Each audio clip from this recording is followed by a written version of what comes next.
La siguiente conferencia está a cargo, cuyo tema es genética en ginecología infanto-juvenil. Por favor, un ratito, doctora. Genética en ginecología infanto-juvenil. Está a cargo de la doctora Nelly Franco Bustamante. Doctora Kelly. Ahí está. Vamos a presentar a la doctora Kelly, especialista en genética con entrenamiento en asesoramiento genético en las áreas de dismorfología, cáncer hereditario pediátrico, inmunogenética y errores innatos del metabolismo, así como en gestión de laboratorios de citogenética y biología molecular. También es colaboradora de la Comisión Sectorial de Enfermedades Raras del Ministerio de Salud del Perú y es miembro de la Sociedad Latinoamericana Genética Humana y la Sociedad Latinoamericana de Errores Congénitos del Metabolismo. Adelante, doctora. Bienvenida.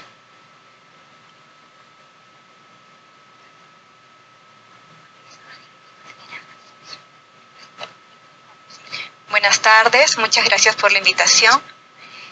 Para mí es muy importante estar acá para poder compartir los conocimientos en genética que venimos practicando con los niños y adolescentes del Instituto del Niño San Borja. Vamos a hacer un viaje a nivel submicroscópico, vamos a recordar algunos conceptos que son importantes. Cada uno de nosotros viene con una información genética. ¿A qué me refiero? Que la secuencia del genoma humano tiene 3.200 millones de pares de bases, ¿no? Entonces, eso hablamos que está dentro de cada célula. ¿Por qué es importante esto? Porque esto es lo que nos hace ser diferentes a cada uno de nosotros, pero también nos hace ser similares a nuestros padres, ¿no? Y también por eso recibimos caracteres de nuestros abuelos, de nuestros tíos. ¿Qué debo recordar yo antes de hablar de genética? Siempre considerar la parte de la fecundación que se ocasiona debido a la unión del espermatozoide y el óvulo y dará lugar al cigoto. Ya históricamente sabíamos que a nivel del microscopio esto vendrían a conformar 46 cromosomas. Para que sea de una manera más didáctica, diríamos que cada cromosoma es como si fuera un estante gigante, ¿no? Algunos de ellos van a tener miles de genes, otros van a tener cientos de genes, y es por eso que algunos son más pequeños y otros más grandes. ¿Por qué esto es importante? Porque estos libros vienen a ser nuestros genes. Entonces, papá y mamá aportarían miles de genes y esto permite de manera natural que el cigoto se siga dividiendo y se logre implantar y logre evolucionar en el tiempo y lograr el desarrollo de los sistemas y los órganos, ¿no? De manera natural. Pero si hay un error genético o ocurre un factor ambiental o un teratógeno, va a hacer que se ocasione una malformación congénita dependiendo del periodo en el cual éste se vea afectado. Entonces, ¿cuáles son las indicaciones donde nosotros somos llamados? Hago inicio desde la parte prenatal porque sé que muchos de nosotros, aparte de ser ginecólogos de niños, también de adultos. Entonces es importante recalcar que deberíamos sospechar de una condición genética frente a un oligohidramnios, un polihidramnios, un retraso del crecimiento intrauterino, cuando yo ya le haga la ecografía y vea que hay una malformación congénita, o lógicamente con un progenitor con una enfermedad genética. ¿A qué me refiero? Es que en el amor uno no decide, entonces puedes enamorarte con alguien de una misma condición genética, como en esta foto, una pareja de acondroplásticos, o una pareja que no tiene una condición genética y opta por tener una pareja con acondroplasia y lógicamente tiene predisposición a tener niños con acondroplasia. Y como también tenemos pacientes, por ejemplo, que es importante recordar, las niñas que luego son adolescentes, que tienen síndrome de Down, pueden tener niños. En este caso es una paciente con síndrome de Down con un niño con retardo mental, pero el niño nació sano. Y esas cosas pasan. Entonces, que también tenemos que recordar que podemos tener tamizajes neonatales anormales, como la hiperplasia suprarrenal congénitas, malformaciones congénitas ginecológicas, niñas con rasgos dismórficos y alguna prueba genética positiva. En la etapa preescolar, malformaciones ginecológicas, rasgos dismórficos, discapacidad intelectual, condiciones genéticas y pruebas genéticas. En la parte adolescente, que es muy importante, la falta del desarrollo puberal, la menorrea primaria, las malformaciones ginecológicas, los rasgos dismórficos, la discapacidad intelectual y las pruebas genéticas. Ahora traigo a colación para que entiendan un poco de lo que es mi práctica diaria. En el campo de la genética médica, nosotros aplicamos los conceptos de la genética para buscar las causas de los defectos congénitos y las enfermedades raras, ¿no? En nuestro campo de acción no tan solo son individuos, sino familias. Entonces nosotros tenemos un proceso un poquito largo, desde lo que es hacer la historia clínica, tratar de llegar al diagnóstico clínico o el diagnóstico genético. Cuando ya tenemos el diagnóstico genético, podemos plantear un cálculo de riesgo y más adelante un plan de trabajo. Entonces vamos a ir a la historia clínica, ¿no? Entonces, que es importante siempre un examen físico minucioso, y sabemos que el 10% de todo recién nacido va a tener una malformación congénita menor, y cuando tengo más de 2 malformaciones menores, espero encontrar hasta un 20% de malformaciones graves. Aquí traigo a raíz una foto del servicio. Es una niña con ojitos almendrados que viene por talla corta, ¿no? Entonces muchos de nosotros hemos visto niños con síndrome de Turner, y la traigo a colación porque hay una niña que aquí está toda sonriente y que si uno no la mira al detalle no notarías que tiene esta condición genética, pero cuando la examinas sí notas claramente la posición de las orejas, ¿no? Entonces en algunas ocasiones uno tiene que mirarlos con mucho más detalle, ¿no? Entonces en el caso de nosotros lo vemos desde pequeñitos, ¿no? A veces cuando tienen fenotipos más fuertes, ¿no? Por ejemplo acá un pterygium coli, un hiperteletismo, el edema de pies y las uñas hiperconvexas. ¿Por qué lo traigo a colación? Porque en la genética hay unas cosas que son muy complejas, ¿no? Vemos estas dos caritas y decimos, obviamente se puede tratar los síndrome de Turner, pero todas las fotos son de niñas con síndrome de Turner. Entonces a veces solo la talla corta es la que nos puede hacer llegar al diagnóstico. Sigamos avanzando. Entonces ya tenemos un diagnóstico clínico y es muy importante hacer el estudio genético, ¿no? La mayoría de ellas va a ser una monosomía del X, y este X es muy importante, tiene 15 megabases, tiene 1100 genes, y la fórmula cromosómica no es solamente todas estas, ¿no? Y es por eso que es tan interesante su manejo. En cuanto al cálculo de riesgo, cuando llegan los papás les decimos, bueno, aquí debe haber habido un problema, puede haber sido a nivel del óvulo, y al final el recuento total es 45, ¿no? Y tenemos un síndrome de Turner, pero también puede ser que venga por la línea paterna, porque eso no lo vamos a poder determinar, igual va a llegar a los 45 cromosomas, y tenemos un síndrome de Turner clásico. Pero también, por ejemplo, ven esta foto, es una niña también del hospital que venía por una menstruación abundante, ¿no? Y querían determinar algún problema ginecológico. Una niña de 12 años, como ven en la imagen, no tiene ningún rasgo dismórfico, salvo la talla, y inclusive ya tenía desarrollo mamario. Cuando le vimos las manos no había mayor hallazgo, pero a nivel de los pies sí nos llamó un poco la atención las uñas de los pies. Era lo único saltante de esto, ¿no? ¿Cuál fue el mecanismo? Un error un error posigótico. Por lo tanto tenemos un síndrome de Turner tipo mosaico, con una línea 45X y una línea 46XX. ¿Por qué es importante resaltar esto? Porque estas pacientes sí tienen posibilidad de fertilidad, ¿no? Como esta paciente está menstruando.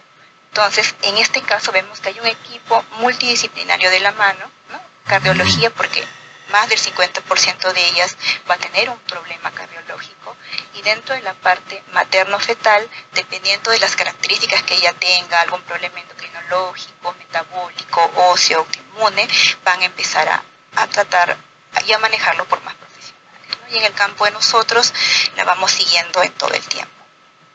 ¿Qué va a pasar con esta paciente si desea tener un niño? Porque lógicamente está menstruando, tiene posibilidad de gametos, entonces ella va a otorgar un X y su pareja puede otorgar otro X, entonces hay posibilidades de tener un cariotipo normal, sí.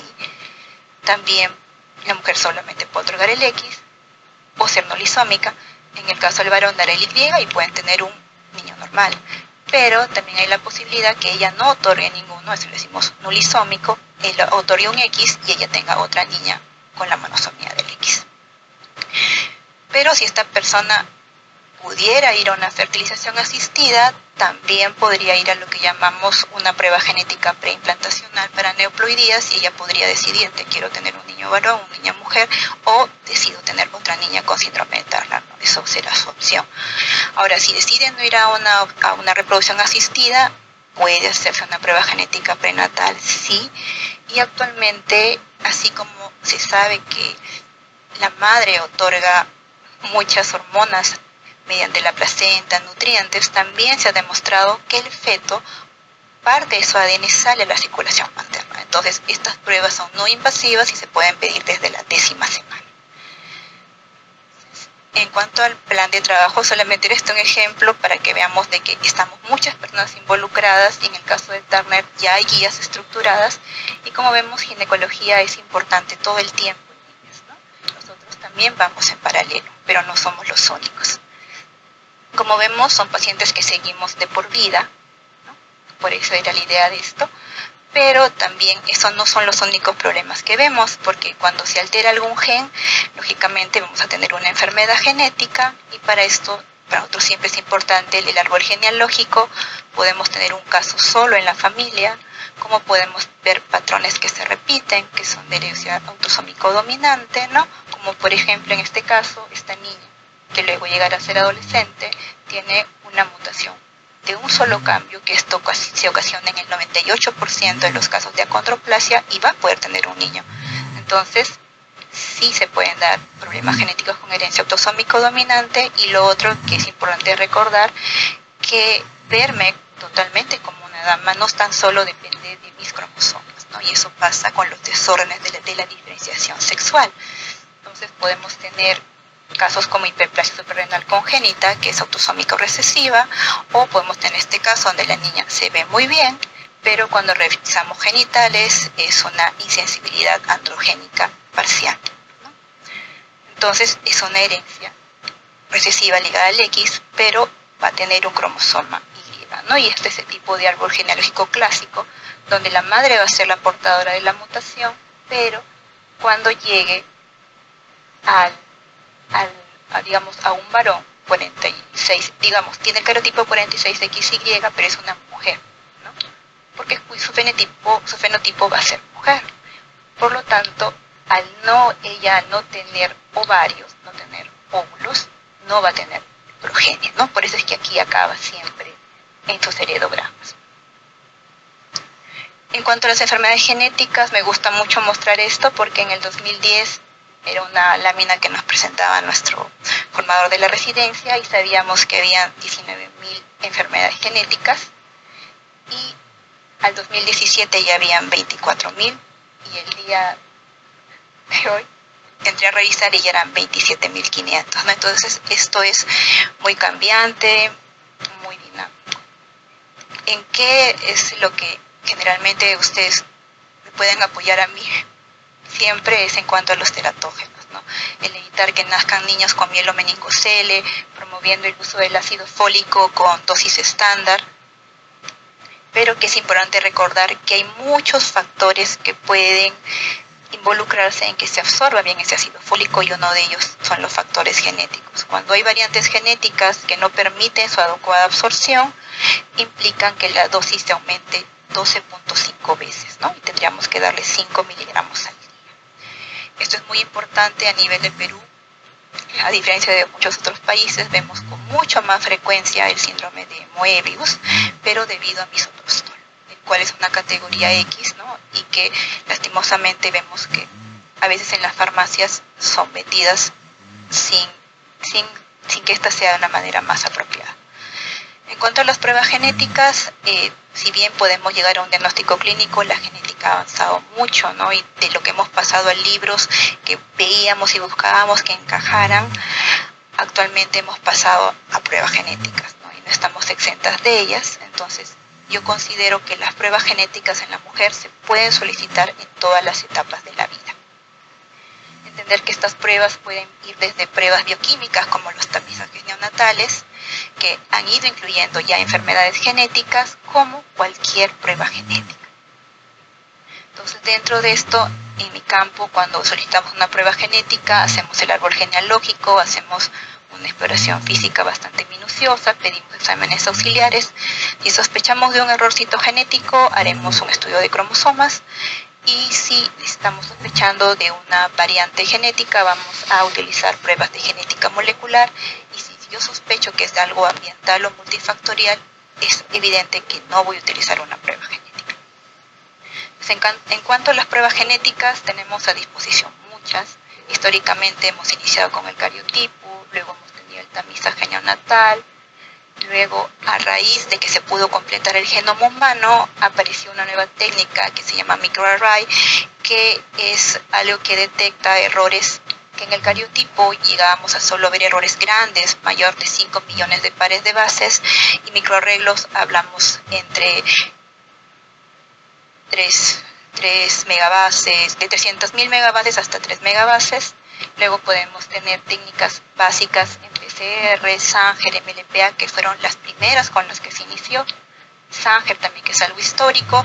Y cuando se completa el genoma humano y ya teníamos nuestras referencias, ya tenemos nuestro patrón con que comparar, aparecieron técnicas que nos han permitido dividir el ADN y reensamblarlo, de tal manera que podemos estudiar ya no tan solo paneles genéticos, sino todos los exones de nuestros genes.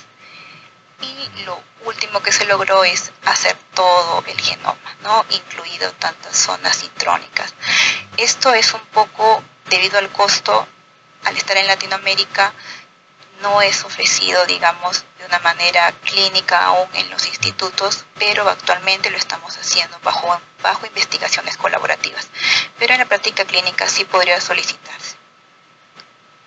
En cuanto al asesoramiento genético de una prueba, siempre tratamos de buscar el máximo beneficio del paciente, que él decida o no hacérsela, y lógicamente tratamos el principio de justicia, porque en el caso de nosotros, en el Niño San Borja, a veces no tenemos los recursos limitados, digamos, nos dan 200 pruebas y tenemos miles de pacientes, entonces tenemos que tratar de buscar aquellos que la clínica calce con aquello que yo voy a buscar. En cuanto al equipo, somos muchas personas quienes estamos tras de lo que es hacer genética, no tan solo médicos, también tenemos a técnicos de laboratorio, biólogos citogenetistas, biólogos moleculares, personal transversal, ¿no? Y con lo que yo quería terminar es que yo siento que la genética acompaña siempre a la ginecología en general, pero mucho más en la ginecología infantil y del adolescente. Muchas gracias. Gracias, doctora. ¿Alguna pregunta? Doctora Kelly, agradecemos por su posición. ¿Ninguna pregunta? Ya. Sí. Entonces le agradecemos a la doctora su brillante exposición.